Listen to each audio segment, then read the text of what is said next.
Hi guys, and welcome to this journey towards your nirvana. What is your own rebel journey to inner peace and freedom?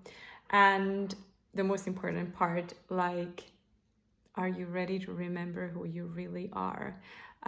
Just now before I hit the record button, as always, I ask myself, so what is the intention of this journey? Why I felt called to share my book with you and the teachings and my journey. Because of an inspiration, because when I started my journey, I had really many people that I looked up to that inspired me in really many ways. So now I feel like, well, payback time. Now it's not payback time, that was poor choice of words, but now it's my time to share my journey. And so I read this book, of course, then when it was brand new, but I haven't been reading it now for many years. So about 4 years ago, I read it first, and I just read the first chapter and I'm like, oh my God, did I really write this? Oh wow. And this was also so good, oh really? So my first tip for you, if you have been creating something, if you have created some courses, some books, yeah, my dog is here, hi. Something that you have just totally forget about, go and read those, because you might be very positive surprised, because we tend to feel and think that everything what we do, it's like, oh, that was so long ago, that can't be good. But yeah, go and do it if you have something you have created. So I feel I want to read few passages here out loud, not because hey, I'm here reading my book, go and buy it. No, as I said, just to give you inspiration, so that you get to remember who you really are, so that you get to activate your soul purpose, so that you get to stand in your power, speak your truth, embody your higher self, embody your wisdom, embody your voice. Okay, let's get started. What is your nirvana? And I love the band Nirvana. What does freedom mean to you? I wrote this book about my life as an inspiration, but also to give you the tools I used to find my own path towards freedom. Obviously, freedom means different things to different people, but for me, it's a feeling of empowerment, a feeling of inner power and independence.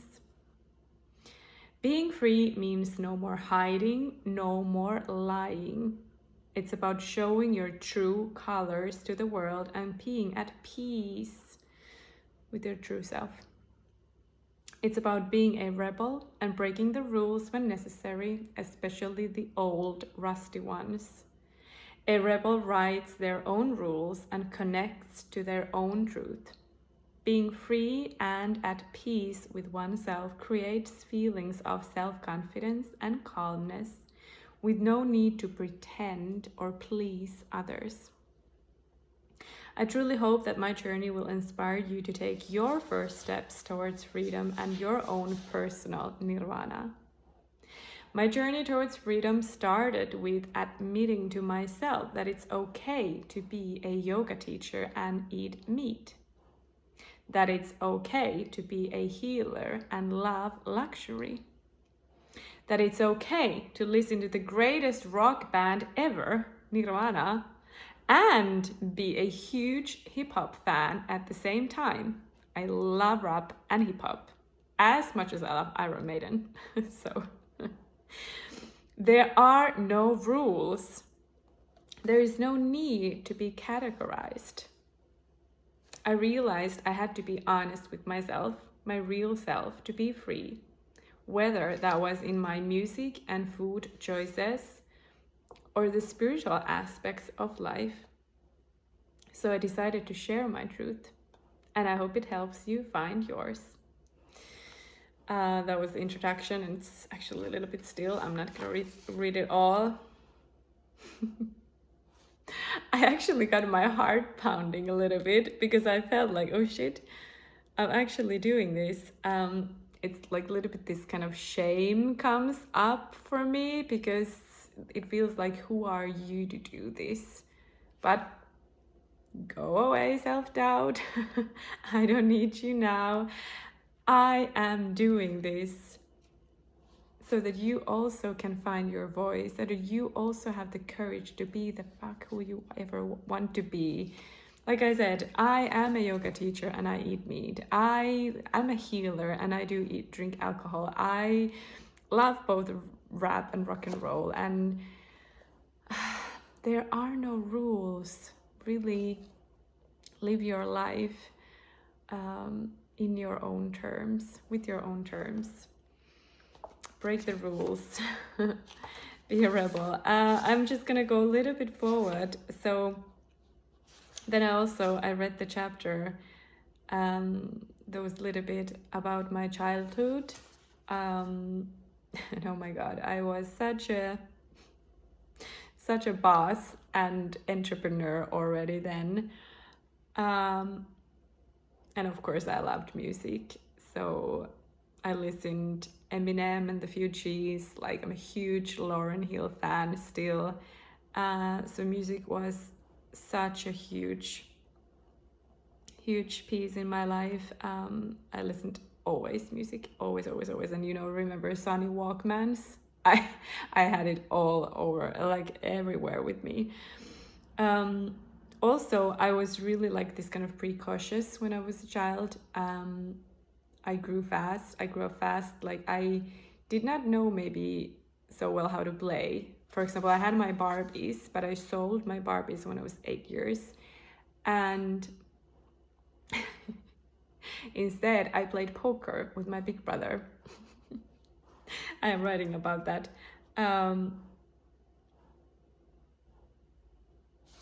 Yeah, I'm just gonna read a little phase forward. Since I didn't quite know how to play, I created a business. After playing poker and selling my Barbies, I started to dabble in magazines.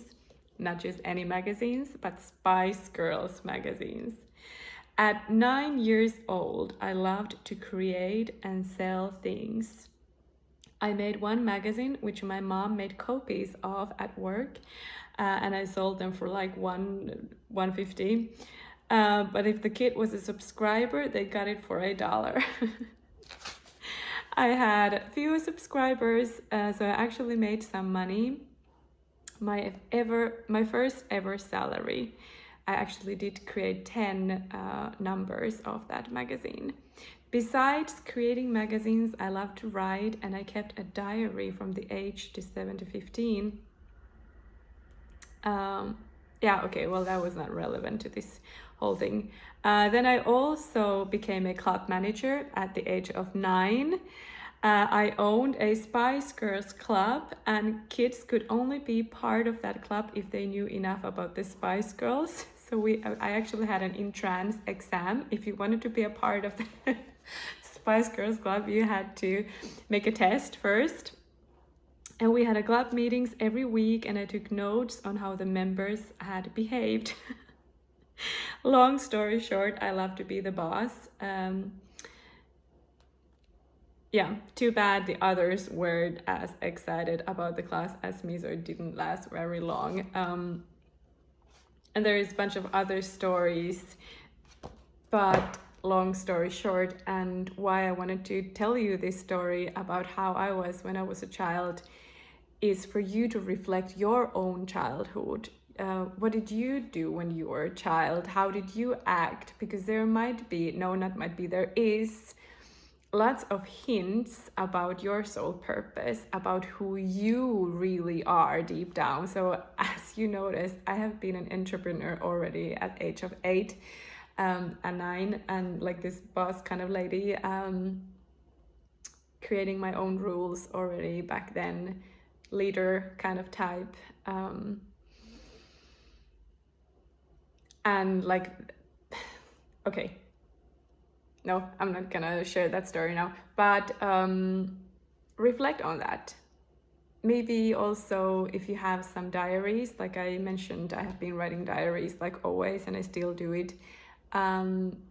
You could also find some really interesting stuff there, which can all help you to believe more in yourself, believe in more who you are really deep down. Okay, 10 minutes has now gone. I believe I try to keep this short, like about 10 minutes each. So next chapter, I'm just gonna see what the next chapter is about. It's called Ghetto Superstar. Let's see, I'm gonna read it and then we will see next time.